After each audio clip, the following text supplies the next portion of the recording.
dia a todos. Bom dia, namastê. Namastê, namastê. Então, dando continuidade ao nosso estudo sobre o cristianismo, vamos hoje, passamos da última ceia para a crucificação. Então, o fato da crucificação aconteceu devido aos sacerdotes do Templo de Jerusalém sentirem temor de que o povo estava seguindo Jesus e seus milagres e sua pregação. E isso deixava eles temerosos de que o povo reprovasse eles, os sacerdotes, em suas atividades e acúmulo de bens materiais, riquezas mundanas e tudo mais. E que o povo, a maioria do povo que estava seguindo Jesus, acreditava que ele era o Messias.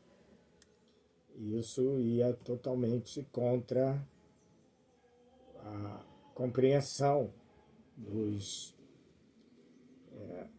das autoridades religiosas. Que não acreditavam que ele fosse o Messias.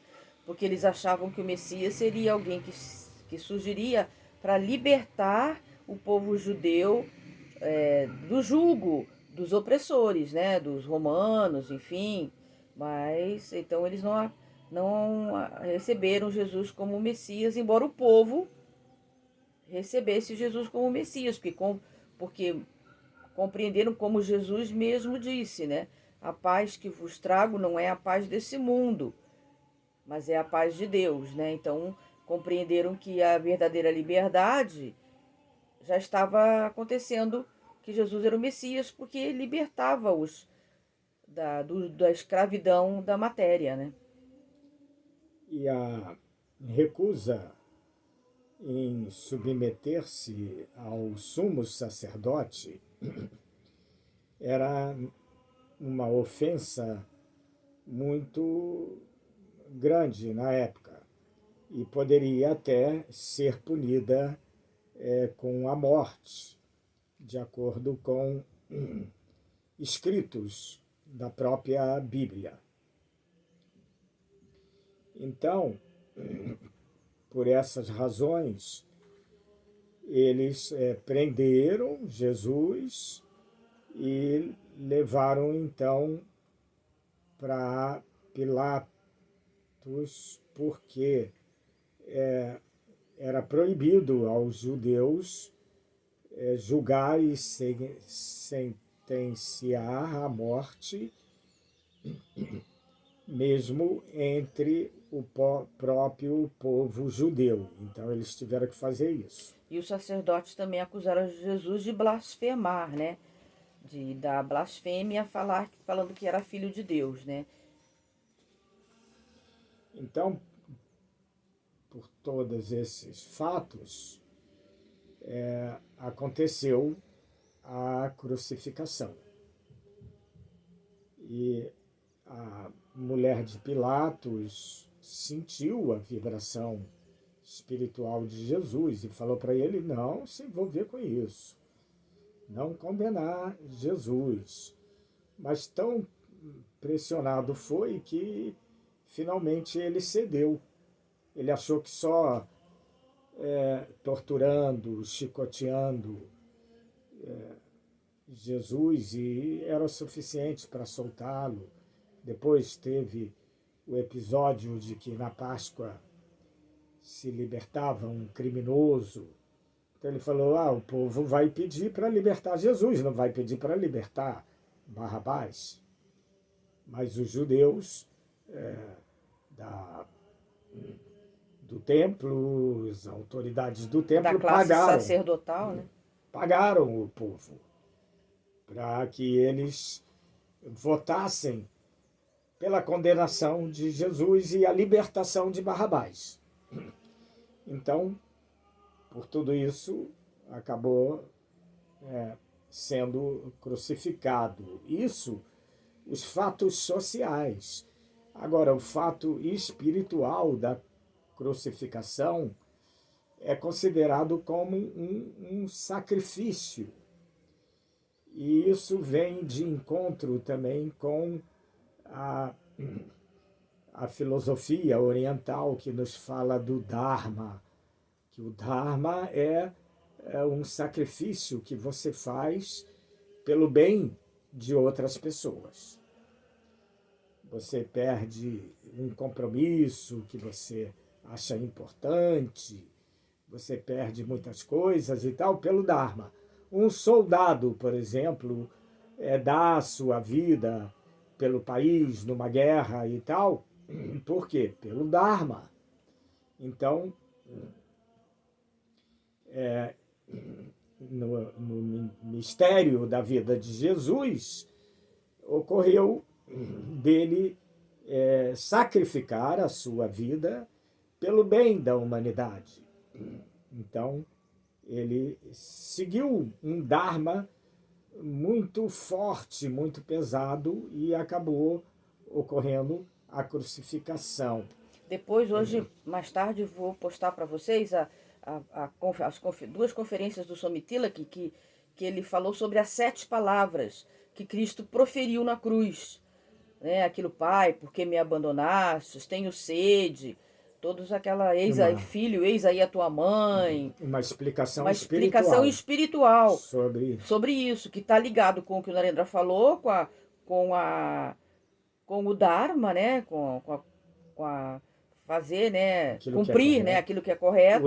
O dever e outras mais explicações. Aí depois vou postar hoje à tarde para vocês poderem ler, para acompanhar, né, esse evento da crucificação. Então, nessa foto que nós postamos, aparece o Senhor Jesus crucificado numa cruz estilizada, porque com vários ramos.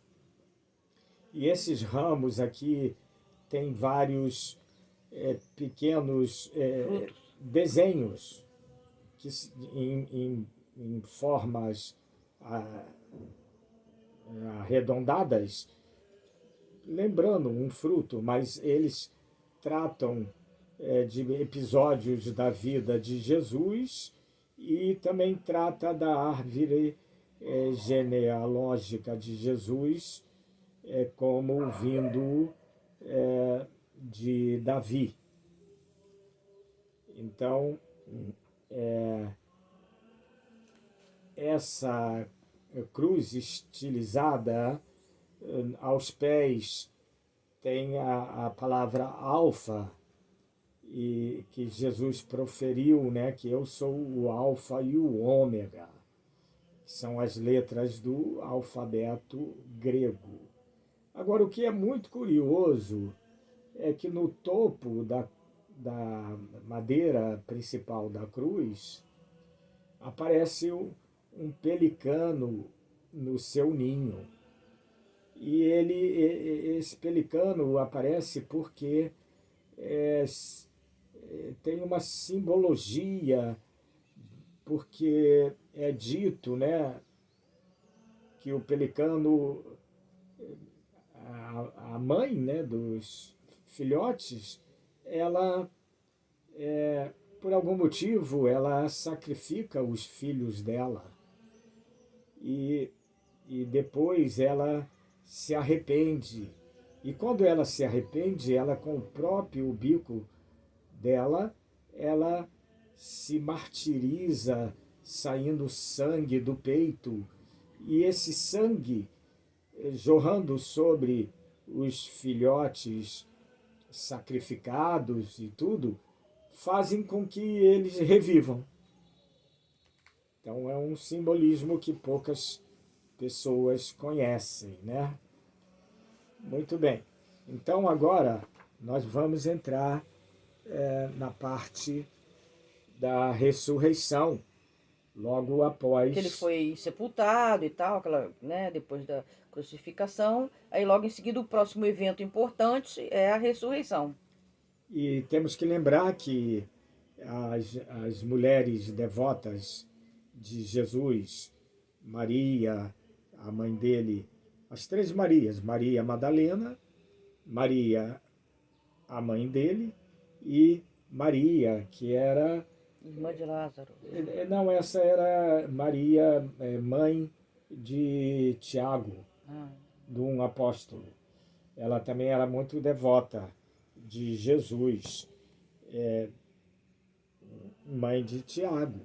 Então elas três ficaram a noite toda. Os discípulos foram embora, foram dormir, mas elas não, elas velaram Jesus na cruz até o amanhecer No sepulcro. e até ele ser levado para o sepulcro, que elas queriam ir atrás e saber onde. Não tiveram medo dos guardas e nem de passarem a noite sozinha. Tamanha era a fé delas, que ficaram ali com ele. E depois elas foram em casa, pegaram ungüentos, mirra e tudo mais para passar no corpo do Senhor Jesus. E quando elas voltaram de manhã ao sepulcro, estava um anjo na porta. Elas não reconheceram imediatamente que era um anjo. Os guardas já não estavam mais lá, porque diz que os guardas se assustaram com um grande tornado que aconteceu, e barulho, trovoadas, e então eles acharam, ficaram com medo e viram barulhos no sepulcro, e aí fugiram com medo. Aí elas chegaram, o túmulo estava sem guarnição, mas encontraram uma pessoa que não sabiam que era um anjo na porta. E esse anjo falou para elas: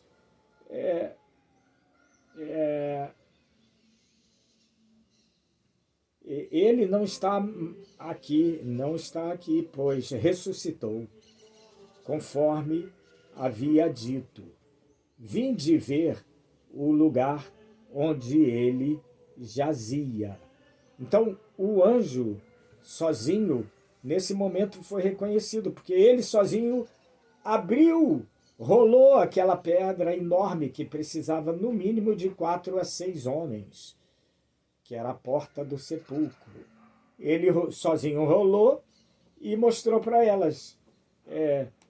E ainda falou uma coisa muito espiritual para elas. Ele falou assim: por que procurais aquele que vive entre os mortos? Né? Então essa é uma frase fantástica, né? Porque Jesus tinha a vida eterna e ele vivia entre os mortos, os seres humanos que têm a vida efêmera, a vida passageira. E aí ainda aconteceu que elas foram contar para os discípulos e tudo, mas antes Jesus apareceu, a primeira pessoa que ele apareceu foi Maria Madalena. Por quê? Ela era a discípula dileta, a mais devotada a Jesus. Então, em seguida, nós vamos falar sobre continuar com a ascensão de Cristo e outros fatos mais.